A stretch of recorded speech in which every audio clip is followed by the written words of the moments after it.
It's Thursday at 3 p.m. Eastern. You know what that means here on the Splash, on the Splash channel, on the Stochastic channel. Sorry, guys, I'm in my own channel's mind, but it's so exciting here because we have a 20-round DraftKings best ball draft here. Even though best ball week, word on the street, it's going to be coming up next week. We're still here every Tuesday and Thursday on Stochastic at 3 p.m. Eastern doing a draft. Of course, trying to make a shot at the $15 million prize pool on DraftKings. And of course, I'm already in a draft room here. It's a big day in the world of fantasy football and football market analysis in the world of best ball because Rashee Rice, the news came out today that he's in fact going to be getting a ruling based upon his suspension going on right now. Basically, he and the NFL cannot agree on a suspension time, so he'll be actually getting a hearing for himself from an independent arbitrator, I guess would be the technical legal term he would use for it. Basically now, as a result, his suspension, which was thought to be maybe in the range of 4 to 8 games, we don't know what it's going to be now. My assumption would be the team reportedly expected 4 to 6 games. So anything longer than that, he'd probably try to fight. If that would be the case here, maybe he's fighting it because it's more like 8 games. But we'll talk more about that as we go here. We'll see where Rashee Rice goes in this room too, which I'm excited to see what happens here. Shout out our guy Steven Leibovitz in the chat. Glad to see him playing in the best ball streets a little bit. My guy Chunk the Deuce here as well. Glad to see him. We're picking an 11 hole, guys. So we got some time to kill up top. And I will kill some of that time with one important thing I always like to lead off in the videos here on Stochastic, where I know a lot of you guys out there are in general, playing best ball, maybe not as much as you are DFS. There are some rules of thumb that we want to abide by here in the world of best ball, like we do when we're following all the tips and tricks the various Stochastic hosts give you on here as it relates to projections, ownership, sims, things like that. Best ball, it's not quite as figured out, but I think if you follow these through 3 rules, your teams will be a little bit better for it. Rule number 1 would be that your average draft position matters a lot. You see it here on this screen on DraftKings, similar thing on the other best ball sites out there. What ADP tells you is basically where this player goes for the most part this time of year, and there's data that backs it up as well from some of the various researchers out there looking into these kinds of things. The more ADP value you soak up, the better your chance of advancing teams are, the better the shot you have the team being more potent, building a better points total as well based on some of that back-tested data. So soaking up ADP, being mindful of where players are being drafted, not getting too out of pocket with it. Besides the guys that are crazy risers, perhaps, the Dylan Sampson, who's getting first team work. You take that guy a little bit early, that's fine. But here, when you have Jamar Chase in the 101 spot, you want to take Jamar Chase more often than not. If not him, Bijan Robinson, one of the top guys, if you're picking top of draft. We are coming up here at pick 11. I am not atop the draft here. Derrick Henry, Puka Nacua falling because of the concerns about Matthew Stafford's spine. He's been getting infrared treatment in a special van on site at the Rams camp, which is not what you want to hear for your QB in August. Still willing to take Puka Nacua. I'm going to go Puka Nacua here still. I like Derrick Henry. Happy to get him. I would assume based on where we're picking here. We'll see what this guy does with his 2 picks, but I think we can leave here with one of Derrick Henry or Devon Achane. So right now we're going to start the team with Puka Nacua, a guy in full point PPR as well. I feel pretty good about. Derrick Henry still available here if I want to go with a 0 RB start here through 2 rounds. Drake London, a guy who's getting some great training camp / preseason reports for himself. Target share has been huge in some of the Atlanta practices so far. But Derrick Henry does make the team feel pretty secure. I'm not worried about the old age for him at this point, given the fact he has proven to be a freak of nature and how he has handled volume or every sort of age cliff, every sort of touch cliff he's hit in the past. Derrick Henry has beaten it. So a Puka Nacua, Derrick Henry start doesn't feel too unique here, but definitely feels projectable and solidly built for us here as a foundation. Our rules of thumb, though, I want to make sure I hit all those. Rule number 2, stack and correlate here. So we didn't do that with anything coming up at this point of things. But that said, if you want to try to get your QB stacked up with at least one receiver, ideally multiples of them, because the bets you want to make in best ball tend to be a little bit bigger than the ones you're making weekly in a DFS slate, where normally you have a QB +2, that's good enough. QB +3, you're starting to push it. Unless you're in the small field, higher dollar stuff, then sometimes that can work. But in general, you want to have your stacks be a little bit smaller. Here for best ball, you want to be able to capture that rising tide of an entire team. So that could also mean adding a running back onto a team as well, in addition to the QB, wide receiver, tight end pairings that would be expected for a lot of people out there. But stacking as well, important to keep in mind, is that about a lot of the top players here where CeeDee Lamb gets drafted, the drafter is often taking Dak Prescott with that about 40% of the time. So when you don't do that, either apply some game theory to it or be mindful of the fact that you're going into the playoffs again against all these teams that have CeeDee Lamb paired with his QB, and as a result, they're going to be correlated in a way that your team will not if you have CeeDee Lamb unstacked. And rule number 3 here / guideline number 3, But I think this is a rule. Expected values paid out in week 17. That is actually the way it just goes. So that is legally a rule in all the contests you're entering. But the big thing to keep in mind here is advance rate does matter. If you can advance half your teams, that's certainly more shots of a turtle getting to shore in terms of all the lineups that can get to the finals and get through all the pod luck that occurs on DraftKings in week 15, week 16, heading into the finals, the 1,100 person finals in week 17. But also, you want to still build teams that are keeping in mind the stuff that matters for week 17, and that's having enough wide receiver capital to spike there. Ideally, still having running backs that will have that upside, whether they have it in a projection right now heading into week 1, or if they're a guy that, a DJ Giddens type, who if Jonathan Taylor goes down, DJ Giddens might be projected for 15, 20 fantasy points in week 17. That's the sort of thing you're trying to keep in mind overall as you're building teams that have that upside when it matters most. And that could mean having more young guys. That could mean having week 17 correlation, but all the money's paid out in week 17. If you advance a team in best ball, you're getting basically your entry fee back. If you get a team to the finals, if you somehow finish top 10 on DraftKings this year, top 10 finishers all win at least $100,000. First place wins $2 million. Second place wins $1 million. So it's really big money up top here. And your goal is to try to have your highest expected value in that time period. So that's sort of the key rules of thumb here that I try to give at this point of year, especially because we are 21 days away from NFL season, guys. So that means if you're going to get into best ball right now, you got to get into it right now. If you're going to max out this tournament on DraftKings 150 max, you got to really get to work now. You got to start really putting some teams in. I'm not maxing out the DraftKings tournament. I'll be closer to 50 to 75 entries this year. But also did max out the play action, maxing out some of the sidecar tournaments. So DraftKings, there are a good amount of tournaments. If you are not a person that wants to spend the high money on $20 entries, I get it. DraftKings has a lot of things at different price points that could be good for you. In particular, the play action, where I believe it's $125K to first and a $3.20 max. That stuff can get you pretty far. We're on the clock here. Marvin Harrison sliding a little bit. He is not one of my most favorite clicks in the world.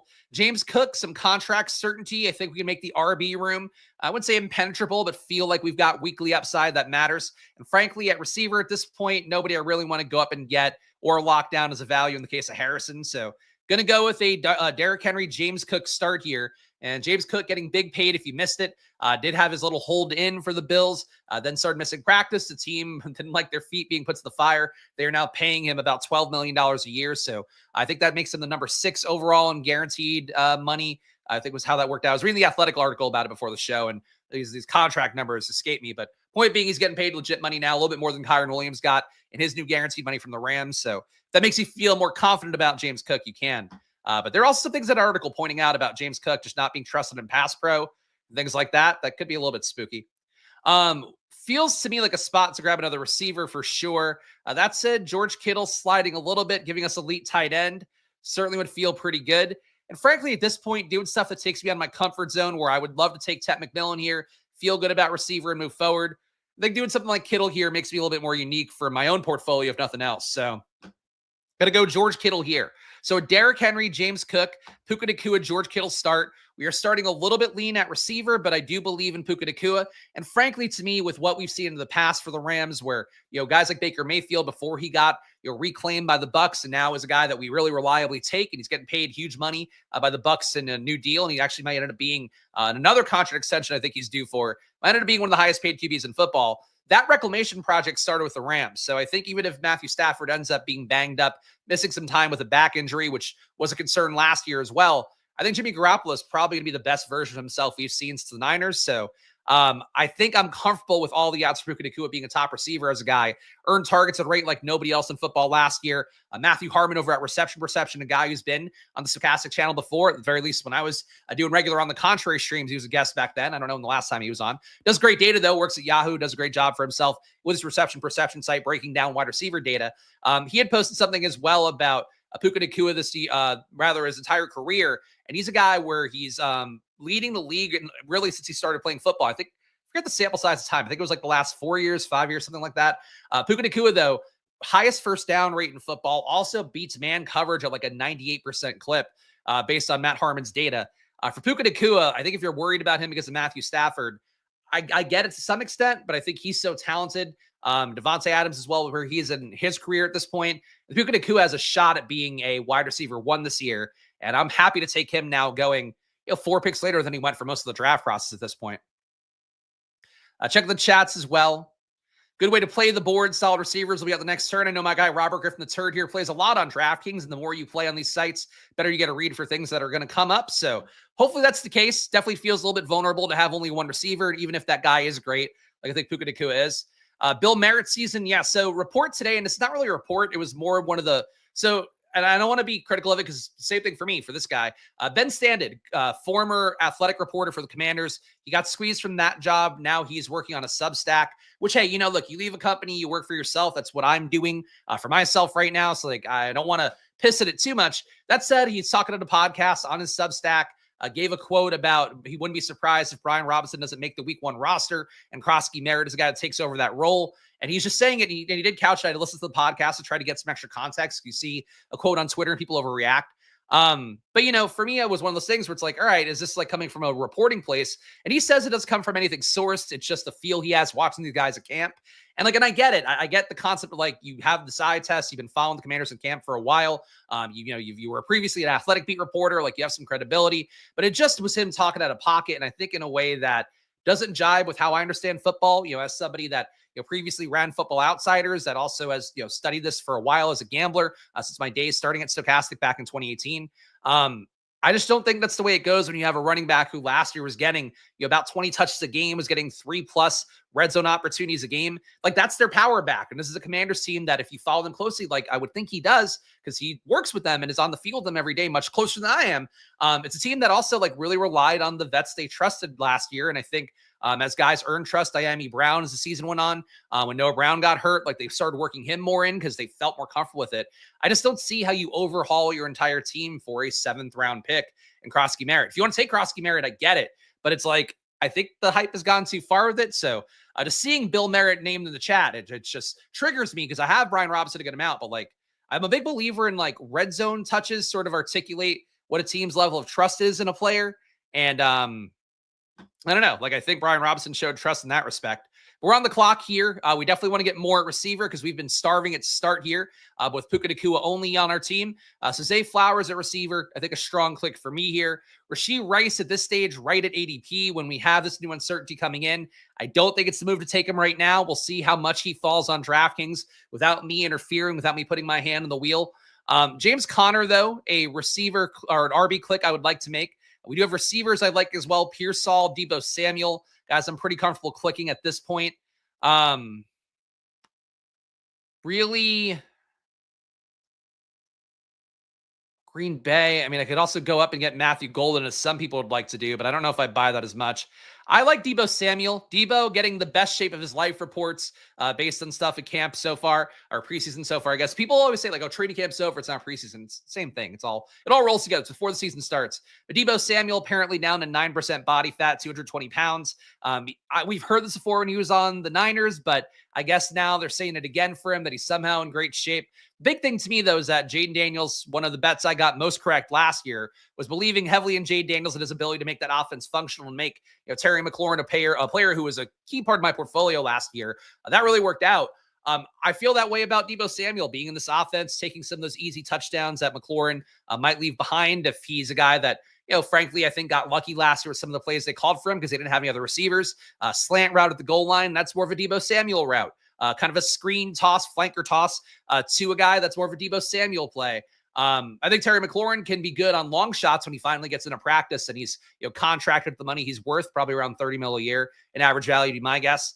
The point being is, like, Deebo Samuel, I think, is undervalued for a guy that's had this entire ramp way from mini camp to now to in this preseason training camp period of being the number 1 receiver for the Commanders. And it's going to pay off pretty well. So Deebo, one of my favorite picks overall, and really one of my highest owned guys across DraftKings, across Underdog, Drafters as well, site I do some stuff with, very similar to DraftKings. If you want to check that out, promo code on my YouTube. but no, point being is, like, no matter where you're drafting, I think a lot of these tenets come true. And Deebo's a guy that everywhere I like a lot. Terry is trade bait. I don't think so. Terry's why is he number 3 receiver? I mean, I think it's certainly possible this year he loses touchdown equity to Deebo for the reasons I just said.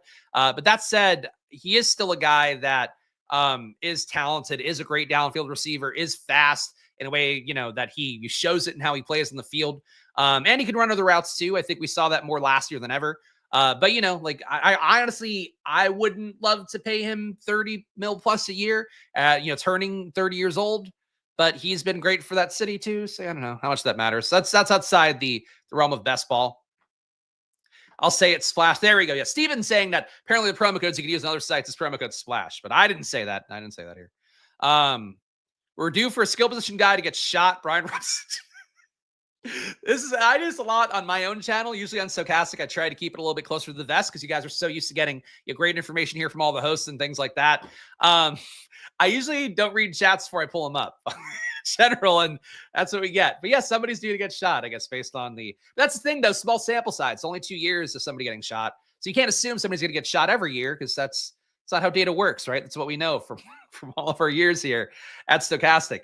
Stay tuned, by the way, 6 p.m. Eastern today coming up in a little bit.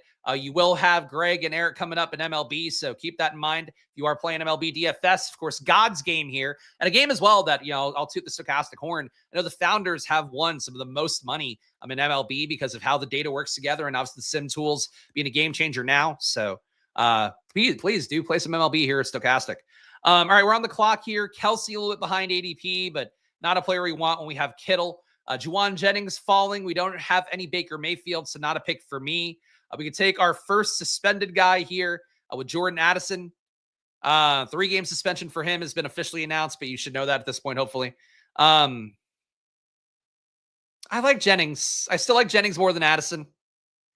Possible we leave it here with both, but we've now got a Niners stack with Kittle and Jennings. I think that feels pretty good. Even if we don't get the QB Brock Purdy with it, at least we have that correlation with the team, and that could still pay off. Tyrone Tracy rising, I think in large part because people over-interpreting the ESPN reports about him being the lead back for the Giants from a reporter who I don't think has gotten a lot of stuff right, to be totally honest, but, whatever. 2 running backs, 4 receivers, 1 tight end. I could do RB. Do you think the receiver room would really pop with Jordan Addison here? So I'm just going to go with that.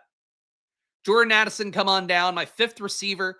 So again, we're taking on the calf injury, absorbing that risk because I think it makes the player just undervalued relative to ADP right now in Juwan Jennings. Coincidentally, his calf injury happens to coincide with him wanting more contract money. So hopefully the injury, the health, and maybe his money get right in the next few weeks. But we got right now Derrick Henry, James Cook. So 2 elite-ish running backs, 2 top 10 running backs. I think feels pretty good. We got Puka Nacua, Zay Flowers, Deebo Samuel. So all players I like a good amount, and I hopefully have made the case for on this video. Zay Flowers, the least of them, but great target earner overall and a guy who's probably due for positive touchdown aggression. Elite tight end with George Kittle, key part of this Niners offense last year. Same thing for Juwan Jennings. 2 guys really benefited from Ayuk being in no man's land. We do know Ayuk at this point is going to miss 5 to 10 games based on what Kyle Shanahan has said within the last week. And we have Jordan Addison as well, 3-game suspension for him, but we should be able to withstand that because we have Puka Nacua, Zay Flowers, Deebo, and Juwan Jennings. So I like this team. Comes down to what we get at QB, though, because this is the QB shark-infested water stage of things, and team can go skew. But I'll be real with you guys. I did watch another DraftKings draft on stream right before this one, not to throw anybody into the bus or make anything less than friendly competition. That was a dog shit draft.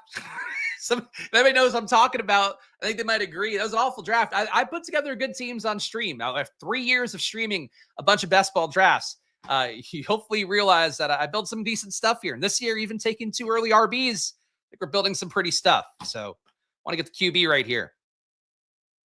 Nix or May? I prefer Bo Nix.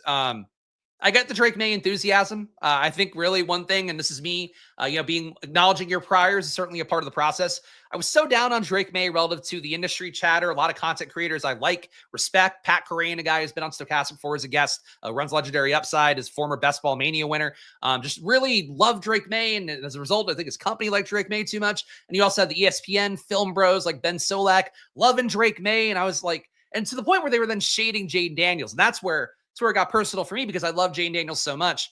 I think Jaden was so immensely more talented, so much more accurate than Drake May as well in the underlying numbers. And also, Drake May stopped running as much his senior year or his last year in college because he was making business decisions a little bit more. He said it in an interview this offseason as well. He doesn't want to run that much. He wants to be more of a pocket passer. And a guy like Jaden instead runs 10 times a game basically in college, runs about 8 times a game in the pros. That's what I want from my guy who is a quote-unquote rushing QB.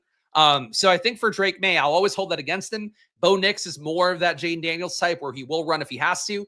That said, when he figured out the offense last year, he did run a lot less, was more kind of locked into the pocket like he was at Oregon. So I still think Bo Nix, if you want to take the shot at Drake May, I wouldn't be mad at you for it. But ADP says Bo Nix. My brain says Bo Nix. I would take Bo Nix personally. So that's a long way to say it for an easy either or kind of question, but I do like to give you guys some context to why I view things the way I do. Chris Godwin goes at 96 here, by the way. So it does seem like for Chris Godwin, possible shot on the pup list. It is a blog, the Pewter Report, who's the one who put it out there, that the guy who's behind it, or at least one of the writers, I don't know if you know if this guy who, like, owns the site or whatever, but one of the guys behind it, Brock Purdy goes, that sucks.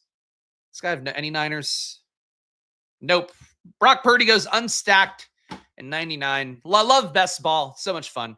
The Pewter Report was saying that basically they expect Chris Godwin, or would be shocked if Chris Godwin weren't on the pup list to start the year. And that might be an assumption based on the fact that Godwin's not out there now. And people think that if you're not out there in training camp / preseason at this point, you're not going to be able to play for week 1. I'm not sure I buy that, but it is one of those things that comes with now real risk for Godwin. So I expect his ADP to fall further. You see he's going to 96 here. I think he's going to fall into more of that 100, 110 range where Darnell Mooney fell with some uncertainty around his shoulder injury that's lingered a little bit more than it seems like it should. I like absorbing those kind of risks. It's a little bit different, though, shoulder versus lower body for an older receiver in Chris Godwin. But it is an important thing to note because it does to me like I don't think Emeka Egbuka can play as effectively if Chris Godwin's on the field. If Godwin's off the field, it's going to look a lot better. And I think that's one of those things for me that does carry some water. So we didn't get Purdy back. As a result, we are losing a little bit overall at the QB spot that I would have liked to have had. I'm going to try to play this the right way. I'm going to take Caleb Williams first. So Caleb Williams, the opposite side of San Francisco in week 17. So we're talking about when we're playing for that expected value in week 17. Week 17 game stacks are part of that. We do not have DJ Moore, do not have Rome Odunze, so we don't really have the good bets on the Bears right now. But that said, Caleb Williams, a QB, I think would project around 15 points a week in terms of what our DFS weekly projection will be. We'll see. So come back to me, report back when Stochastic puts that out for week 1. But I think Caleb right now gives us a good guy in the room, gives us some correlation. Drake May, I'd be okay taking the shot on as well here. We don't really have any bets on the Jets here. We don't have any bets on New England either. So I prefer to take the opposite side of my week 17 game. And then my hope was that we would get Colston Loveland back, and we got that as well. So Colston Loveland, a guy who has been heavily involved for the Bears in training camp, our second tight end off the board.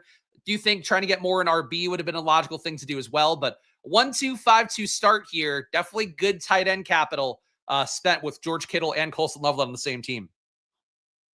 There you go. Robert Griffin III picked it out. Loveland and Dunn at tight end. Derek McGee saying get McCarthy and Addison. I prioritize the tight end stack there, getting a week 17 correlation because my bet on the Niners is pretty big with Kittle and Jennings. Want to get a game stack if I can, and losing Purdy to an unstacked drafter, which will happen on DraftKings. We can't get that mad about it. Had to adjust accordingly. Let's give this team a read here. So we got Caleb Williams, just took him along with Loveland on this past 2 picks. Derrick Henry and James Cook both have week 7 buys, so we definitely have to add some volume here and be mindful of it not being guys who are out in week 7 at running back. Puka Nacua, Zay Flowers, Debo Samuel, like the receiver room here at that top 3. George Kittle, our elite tight end. Juwan Jennings, also a Niners player who we could not stack up with Brock Purdy. Jordan Addison taking on the 3-game suspension because he's our wide receiver 5. And Colston Loveland here, a little bit after ADP. Keenan Allen, one of the biggest victories we've had midstream here, or midstream, of course, the season here. How many weeks I've been doing this stream here on Stochastic? I can't use the word stream that many times. Mid preseason, let's say. Keenan Allen, I've told you guys on stream, and you've seen me take him a lot. He is now up 90 spots where he was going sometimes on these very streams here at a 20-round DraftKings draft. You see this guy here, Giant Killers, takes him at pick 118. It's a little bit of an aggressive price tag for Keenan Allen, but Vlad McConkey banged up a little bit in the preseason / training camp.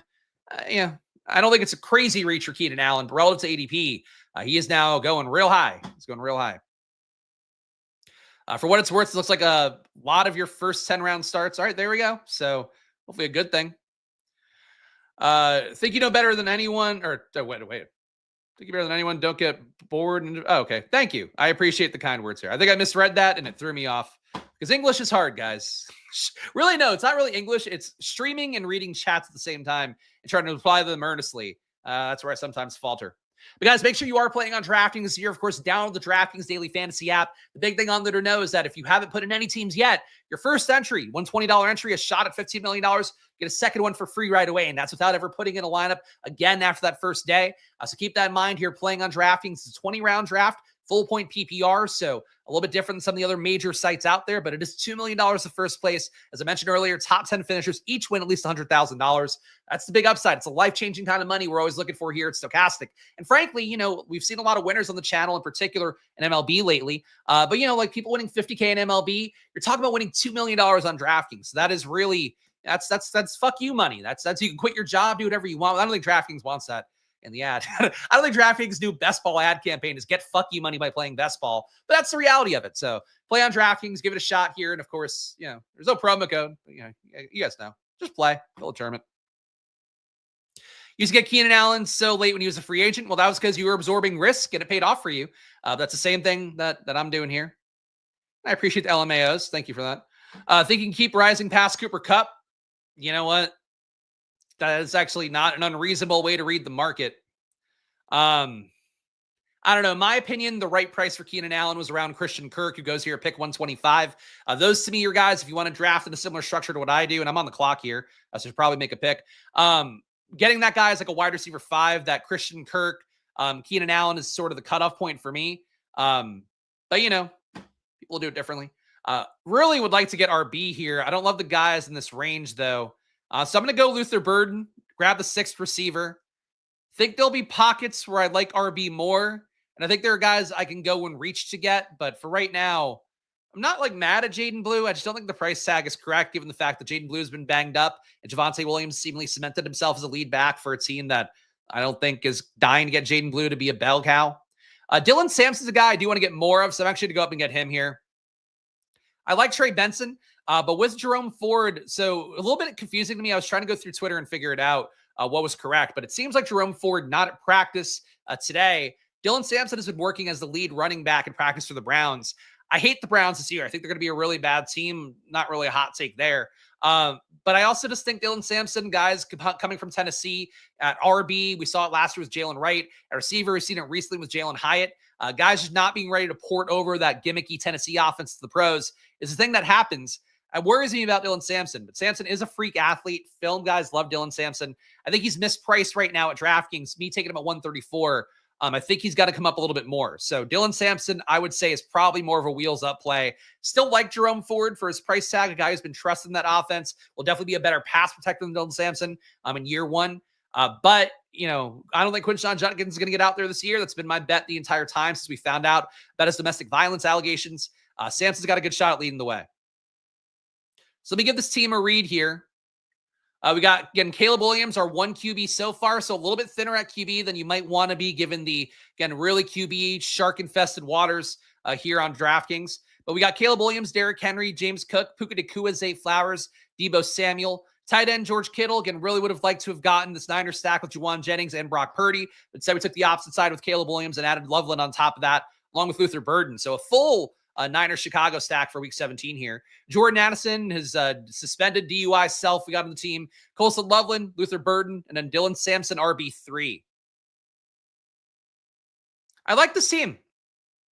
Sampson as RB3 is not usually the way I would want to build, but knowing the information that we know at this stage of preseason, I think as a structure, this makes more sense. We obviously spent a good amount of capital on Henry and James Cook, and those guys, for what it's worth, Cook, obviously the floor is going to be a little bit more hard to pin down, especially given the fact he was less than a 50% snap guy at RB with guys like Ty Johnson and Ray Davis there for that Bills team. Maybe paying him more money gets him out there more. We'll see. But that said, I like the room a lot, and I think Sampson's one of those guys that I think at this stage, especially if it's not Jerome Ford, like he's just not in practice, he comes back in, he's the RB1.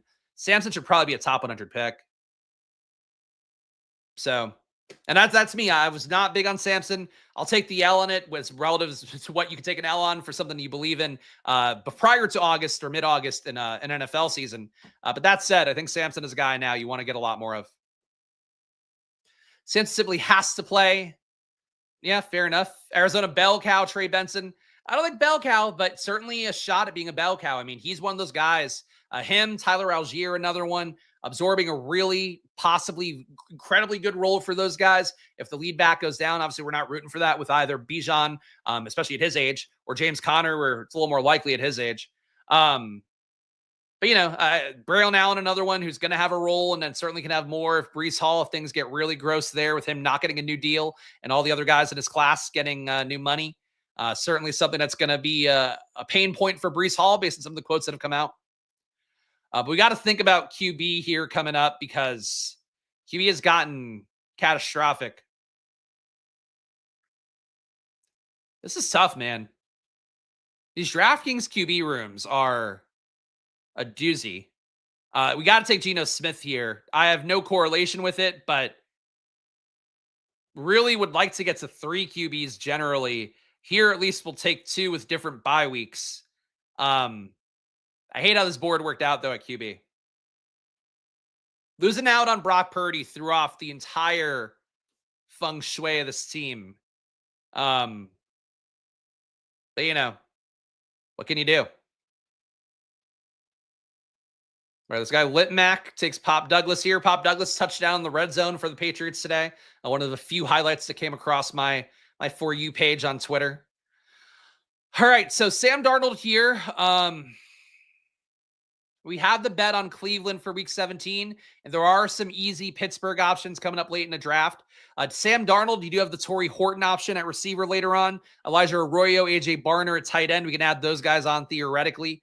But I think I'm going to go up and get Aaron Rodgers. I not a player I've touted a lot on stream. I've given a full throat of support to because of the fact that he is 41 years old. And at this stage of my life, if you're a QB who's older than I am, I think it's got to be immediate, Doc. That said, I think he's getting kind of birthed by fire with playing against the Steelers, a defensive practice a lot. I also think Arthur Smith's going to keep them clean. I also like that Aaron Rodgers is going to have some amount of control of the offense like he did for the Jets last year, where he frankly was better in fantasy than he should be. I mean, we could look at the game log here. And it's probably not going to be the most impressive thing in the world. But week 18, a game that didn't matter, 26 fantasy points. Week 15, the fantasy playoffs, 30 fantasy points. This 2.5 fantasy point game doesn't do a whole lot for you. Neither does the 14-pointer. But 21, you'll take that. 20 here, you'll take that.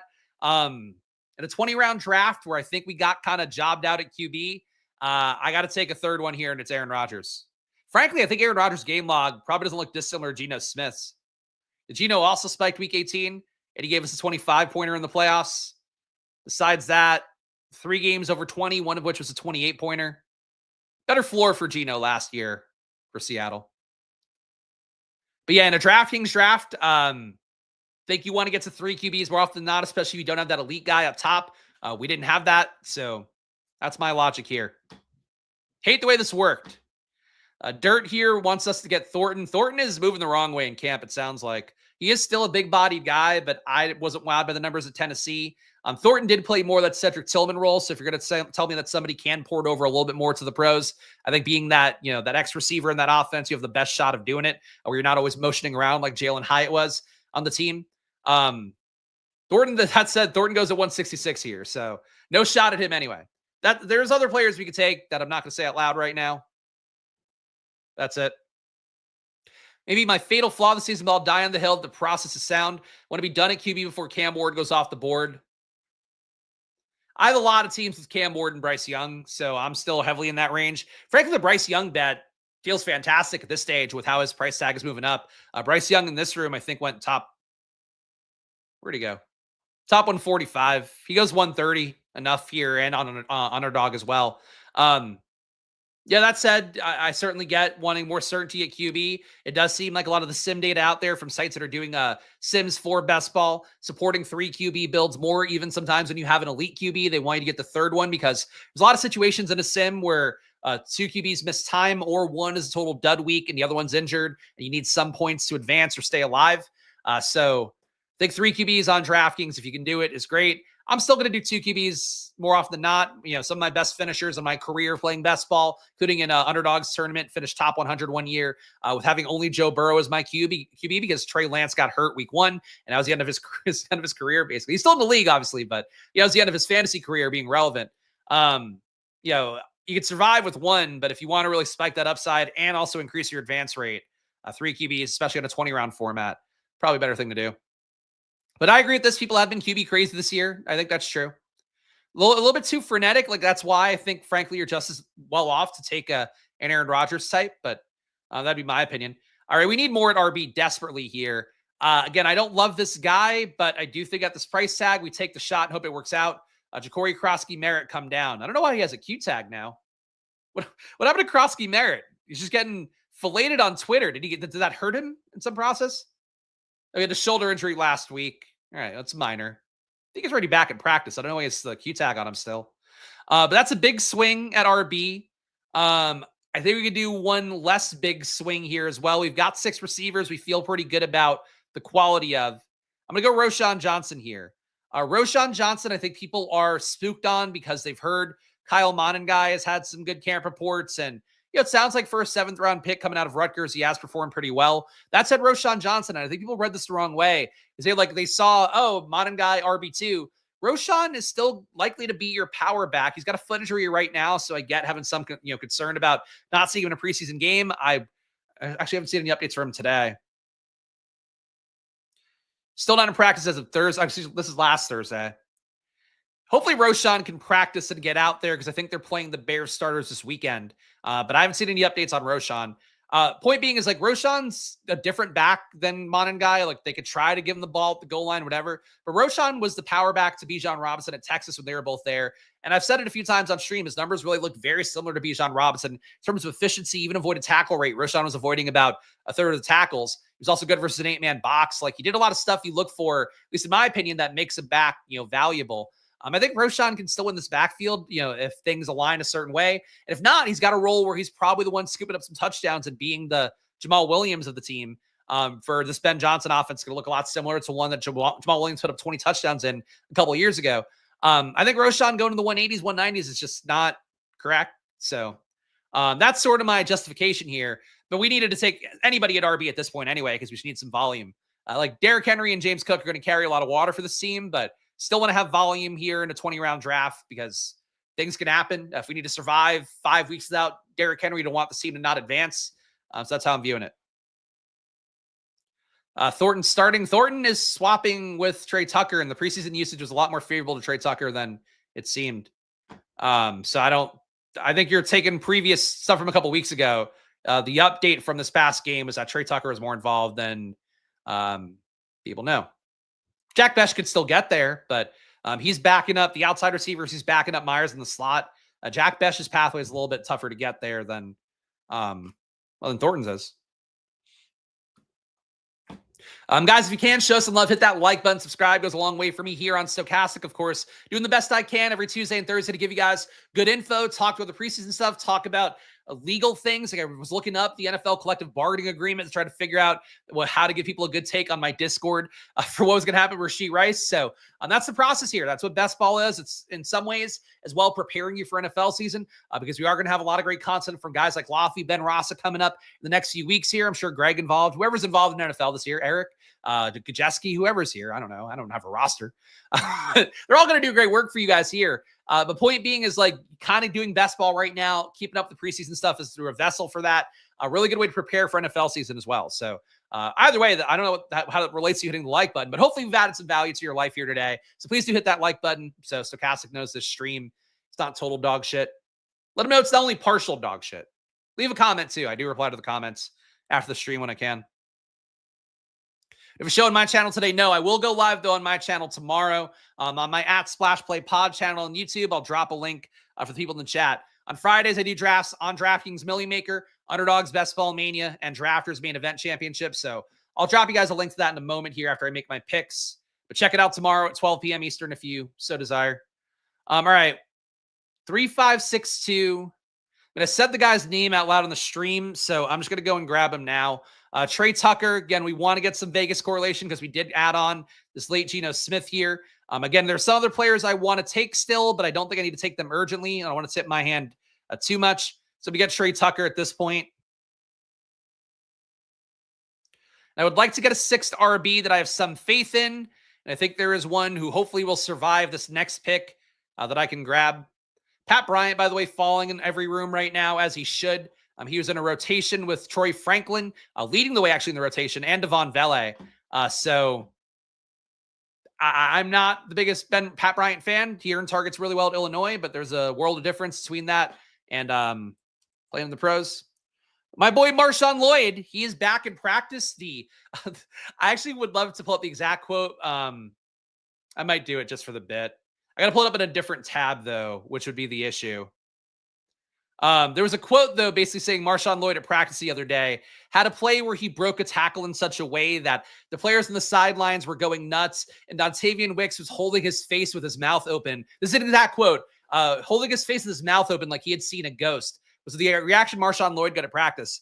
I've been team Marshawn Lloyd since last year. I died on the hill of 30% Marshawn Lloyd as he got the Simpsons softball. I use that analogy a lot. The Simpsons softball treatment where every injury in the world affected him. He didn't get on the field. They clearly wanted a guy to take some pressure off Josh Jacobs, and he was not the one who was able to do it, though Emmanuel Wilson, Chris Brooks had a lot of success doing that instead.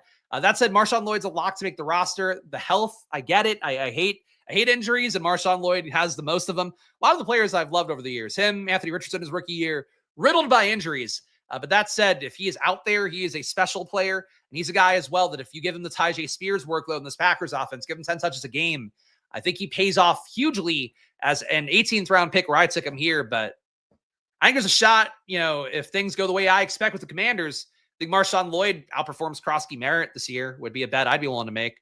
Hop into my DMs if you want to take that action. No, please don't. But yeah, that's how I feel about Marshawn Lloyd. Big believer in him. If he's available in a draft late, I scoop him up as your RB6, RB7, and I think he will help more than not, will be my guess. Let's see. Ryan's tough click. I agree with that. And Wicks going all Edward Munch painting. I don't know this reference. I hate it. Hey, we're not on the same page, Robert Griffin III, but that one eludes me. Boy, Fannin shining out there in Brownie camp. Well, Fannin, I think, dropped a touchdown from Dylan Gabriel in practice. It does seem like Dylan Gabriel is going to start this preseason game for the Browns.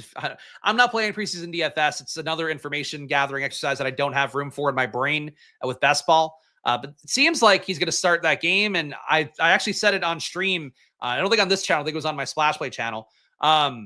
That I really wanted to go Shedeur Sanders in that slate last week for the Browns. I would go Dylan Gabriel again. I think Dylan Gabriel's just as good as Shedeur is, maybe even better. Dylan Gabriel's numbers look very similar to Bo Nix in that Oregon offense, and he's shorter, doesn't have the body type, but I think he's a guy to watch out for in this preseason slate coming up for you guys. Now he's healthy and in practice. All right, got a pick coming up here. I also forgot to link my stream or my channel in the chat. Check out my @SplashPlayPod channel. Get good best ball content here. Of course, here on Stochastic, it's a DraftKings exclusive situation. For me on my channel, I try to cover everything to give you guys some theoretical edge that you can get in best ball. If there is an edge in best ball, hopefully preparation is that edge. I think it helps you build a better lottery ticket, if nothing else. We got 2 picks left here. Feel free to drop any chats in. We'll watch the rest of the draft as well, I suppose. If you look at the teams, because we got some time here. This is a really fast draft today. People excited to make some clicks. All right, so we've got a 3-6-7-2. Can always add on a third tight end, but I think we need more capital right now. Well, we added the Geno stack on, right? So let's go Theo Johnson. Third tight end, opposite correlation for that Giants Las Vegas game in week 17. I didn't add anybody with Aaron Rodgers. So that's something here where we could take one of the also ran Pittsburgh wide receivers. Raheem Mostert would also be a decent RB play, given that we have Geno Smith. And that might correlate enough for touchdowns. See, Roman Wilson. Roman Wilson's available. Calvin Austin is not. I think we need the 7th RB more. No, maybe we don't. I don't know. I'm going to go Mostert. Unstacked Aaron Rodgers. Who cares? Final team here, a 3-7-7-3. So just felt like we kind of starved RB for long enough with Samson being my RB3. You know, Derrick Henry and James Cook would be the ones that make the roster the most. Wanted to add one more RB on top here that was correlated, and that leaves me with an unstacked Aaron Rodgers. We got Caleb Williams, Derrick Henry, James Cook, Puka Nacua, Zay Flowers, Deebo Samuel, lead tight end with George Kittle, Juwan Jennings. So we have that really big Niners Chicago week 17 stack. Jordan Addison, Colston Loveland, Luther Burden, part of that Chicago stack. Dylan Sampson was my RB3 that made me feel like I needed to add more volume on at running back. It is, if you guys ever remember the show Double Dare, this is my terrible analogy. You probably could compare it more to baking, but I'll say Double Dare. You know how in Double Dare they'd have that game where you have to fill shit up in a tube and it's like there'd be a red line here? That's sort of how I view draft capital buckets, where it's like we're trying to get as close to that line as possible without overfilling it as much as we can. And I think with RB in this room, starving RB for as many rounds as I did with my 2 RBs coming early, I think it made sense to get to 7 here. So just kind of talking through my process a little bit. But Geno Smith on the team, Aaron Rodgers on the team because we panicked at QB. Need to get some more bodies in. RB was the next run here. Krosky Merritt, Roshan Johnson. Trey Tucker is wide receiver 7. I hope he doesn't make the roster very often. Hope we don't need him to do it. Marshawn Lloyd, part of the RB room here, getting some stabs at guys who have contingent value, hopefully more than that. In terms of having a regular role with Roshan, Lloyd, and Krosky Merritt. Raheem Mostert's apparently your number 2 back, the Lightning to the Thunder of Ashton Genty. I don't know why the old guy's the Lightning, but that's the case. And Theo Johnson correlates with our Geno stack we had to tack on. So we have Aaron Rodgers technically correlated for week 17 with Dylan Sampson, but no correlation with Pittsburgh itself, which would have been an option to take for sure. More of a Legends of the Hidden Temple guy. I mean, Olmec, wise, old, wise. I think we can all agree. Like handcuff RBs late, much more boom. If you're doing a redraft league, I think in general in best ball, you want your players to score touchdowns differently if you're taking them. I would strongly believe that, but follow your hearts. Certainly handcuff RBs, like, see, I don't know. I still wouldn't even advocate for it. No, like last year you would have had still, like McCaffrey goes down. You're losing your first round pick with McCaffrey. Jordan Mason playing well is great, but like in terms of a real life example we had last year, but you also lost your first round picks. Your team's already dead anyway. You're kind of just carrying a zombie team through at that point, which isn't going to really make it that far in week 17.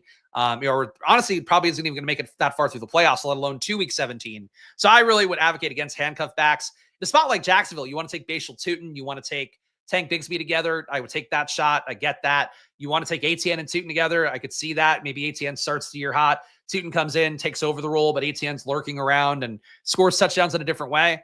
I don't know that those 2 guys are the best example because they play pretty similarly, but I would have a hard time taking like a straight backup in my opinion.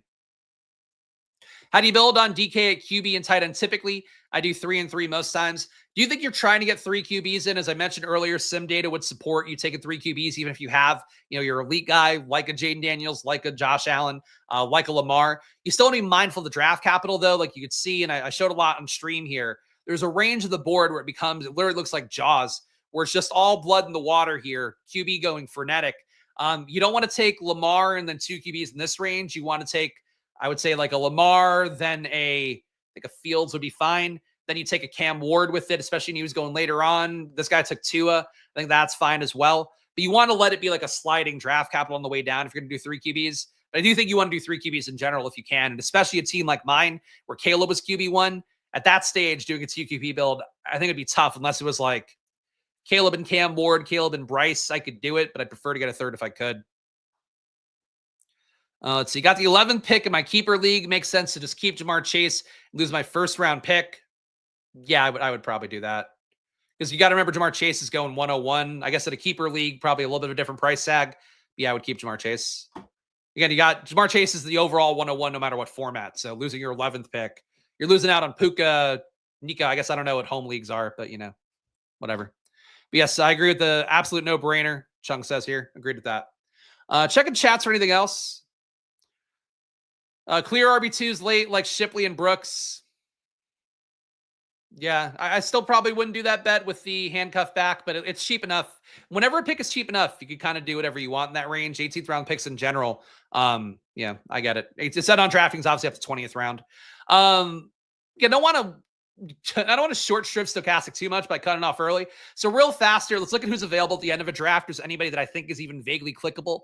Efton Chisholm keeps getting positive camp reports, but he is so deeply blocked by both Pop Douglas and Kyle Williams. Not a guy I would click late. See if this guy went. Josh Reynolds went in this room. He's another one in round 20. I feel like you used to be able to get reliably. Was not the case here. Mac Hollins is probably losing work to Kayshon Boutte. Boutte did not get drafted in this room, especially if you have Drake May. I think Boutte is live on DraftKings right now as a 20th round pick, 19th round pick, whenever you can get to him. Hunter Renfrow, I don't believe in. Kenneth Gainwell, if you're totally dead in the water at RB, I think he can be a viable RB7. You just need to add some depth there. Positive camp reports for him. He's also a guy that I think if Jalen Warren went down, he would immediately take over that entire Jalen Warren share of the offense. With how Caleb Johnson has looked, there was a report that Caleb Johnson got absolutely berated on the field by Aaron Rodgers because of something he fucked up in a play. It looks pretty good right now to be not Caleb Johnson in that offense, even though he'll get work no matter what because he's a big-bodied guy. But I think Gainwell's draftable. A.D. Mitchell. Let's see if Mitchell's even. Somebody might probably took him. Yeah, Mitchell got taken. He's going earlier on some sites. I know he's top 200. Let me see. He's top 200 and underdog. Only 226 here, 222.6 here. A.D. Mitchell's draftable to me.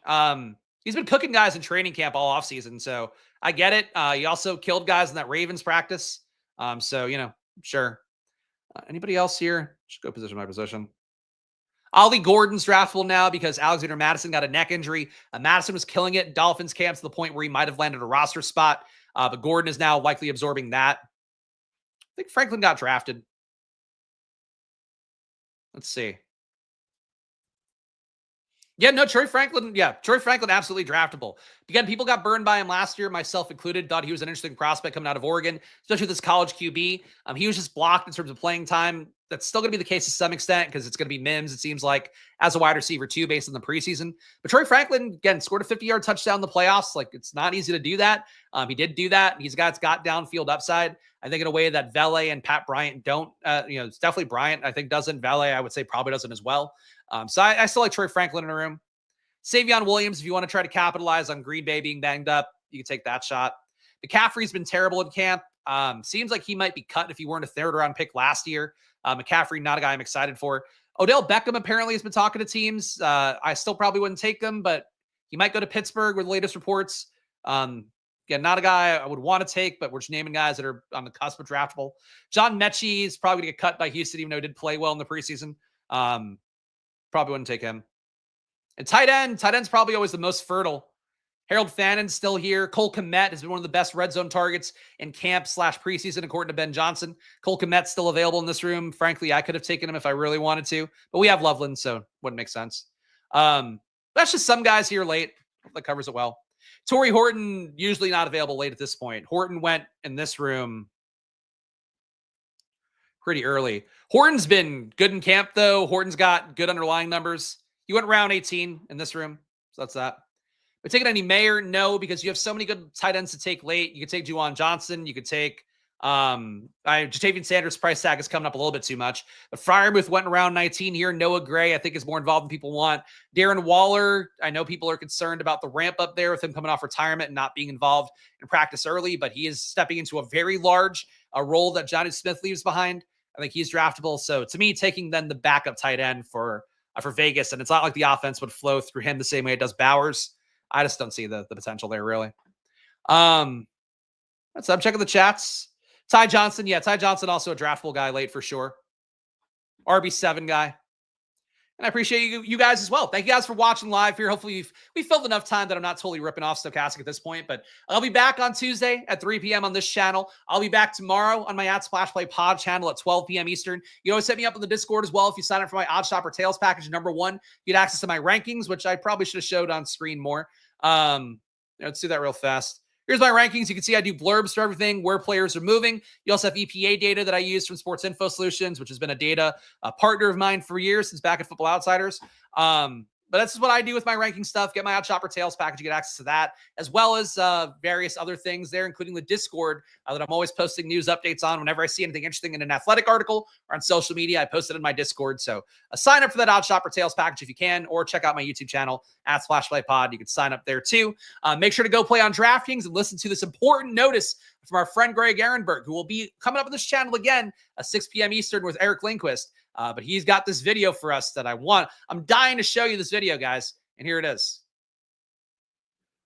It's best ball season, and DraftKings is giving all customers a can't-miss offer. Draft one, get one. Enter a lineup in the $15 million best ball contest for just $20, and you'll score another best ball ticket to play free for a share of $15 million, giving you a second chance to win big. Download the DraftKings Daily Fantasy app now to draft your $20 best ball lineup to play for a share of $15 million and get a second ticket to play free for a share of $15 million. That's 2 chances to win big without ever setting your lineup again. Draft one, get one, only on DraftKings. The crown is yours. Gambling problem? Call 1-800-GAMBLER. In New York, call 877-8-HOPE-NY or text HOPE-NY at 467-369. In Connecticut, help is available for problem gambling. Call 888-789-7777 or visit ccpg.org. 18 plus in most eligible states, but age varies by jurisdiction. Eligibility restrictions do apply and void where prohibited. 1 per customer. Enter the Best Ball $15 million headliner contest by September 4th, 2025 to get 1 bonus entry. $20 entry fee required. Reward expires in 30 days. See terms at DraftKings.com/NFL-best-ball, sponsored by DraftKings.